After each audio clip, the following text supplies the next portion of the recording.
Chris Paul is arguably one of the league's best point guards ever. CP3, stop it. Chris Paul, one of the more spectacular plays that we have seen all season. The 4th pick in the 2005 NBA draft, the 2006 NBA Rookie of the Year, 12-time NBA All-Star, 1 All-Star MVP in 2013, 4-time All-NBA First Team, 2-time Olympic gold medalist, currently ranks 9th in all-time assists and 12th in steals. He's on the top 75 NBA anniversary team. However, some may think he's washed and overrated. Yes, Zach LaVine is better than Chris Paul. He's better. He's better. He's better. Some say he should just retire. He's done. He couldn't win a ring with KD and Book in Phoenix.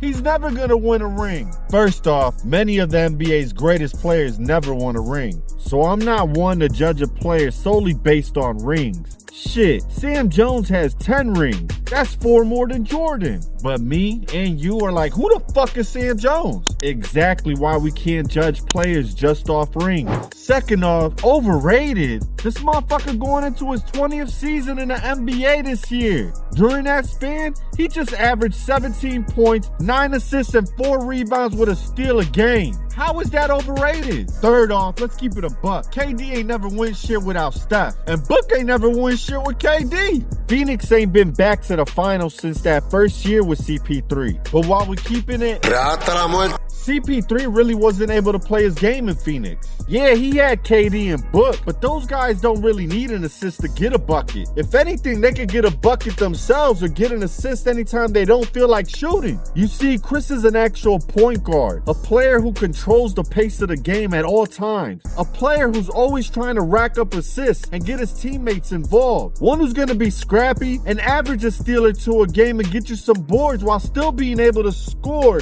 at an elite level. San Antonio had a point guard like that once upon a time. You remember Tony Parker, right? Of course you remember Tony Parker. Spurs legend, an NBA all-time great who really doesn't get the credit he deserves. Tony Parker's a 6-time NBA All-Star, 4-time NBA champion, even won Finals MVP in 2007 when the Spurs swept the GOAT, LeBron James. Now, just based off that alone, yeah, CP3 might be overrated.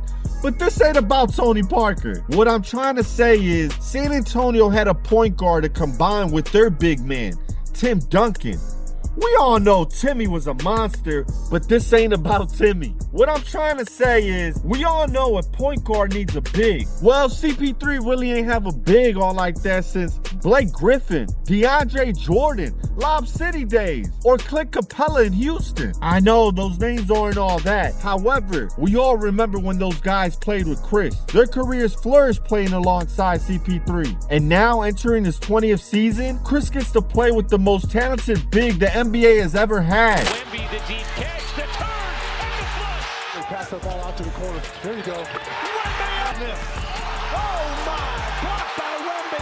Touched again by Wemby. Wembanyama goes right by Durant. Oh! Wemby! Last year's Rookie of the Year, Victor Wembanyama, damn near had to fight his teammates to feed him the ball during games, which is crazy because besides Wemby, the Spurs were ass. Ooh, they missed a lot. Yeah, Wemby. They were looking for Wembanyama on the cut. They cut off Sullivan. Misses badly. Throws in, that's a three. In and out. It was down. Brandon missed him too. I don't know how you miss a 7-4 guy. Yeah, how do you exactly? What the play meant for, you guys are going to play off each other, and depending on the defense, you would lob it to Vic if it was open, or was the inbounder going to go to Vic? No, not the inbounder. Gotcha. It was just me and Vic play. Like I said, 3 seconds. Just kind of see what happens. I seen Vic kind of slip out the screen, but there was nobody in front of me. So. Yeah, Devin Vassell and Keldon Johnson are good young players, but come on, dog, stop it. Wemby should have averaged 20 shots per game with that team last year. Well, that won't be an issue at all this year with Chris Paul. CP3 is going to be force-feeding Wemby all day as long as they can both stay healthy, which could be a concern for the 39-year-old future Hall of Famer who's going into his 20th season, but always a concern for all big men. Big men just seem to be injury-prone. I mean, look at Joel Embiid, for instance. What do you think is a good number of games he played? 82 games, man. This is what the fucking job calls for. You're not practicing. You're not even playing a whole fucking, you don't play in the summer? Right. I can see if you playing in the summer, you on the playground, you went to the Olympics, then it's training camp, y'all do 30 days of fucking tour days. Okay, that's when you get rest. Man, I don't wanna hear this shit, man. I don't wanna hear none of this shit. Motherfucker can sit out a back-to-backs. Bro, hey listen, we done with that comparison of the era shit. Crazy, this motherfucker said he will never play a back-to-back ever again. What the fuck?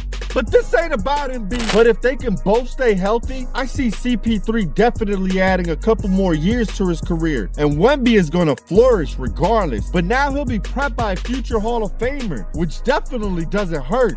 Y'all think CP3 and Wemby could get a ring in San Antonio this year? I don't know. But what I do know is you should hit that subscribe button. Go ahead, hit that subscribe button. Come on, man, go ahead, hit that subscribe button.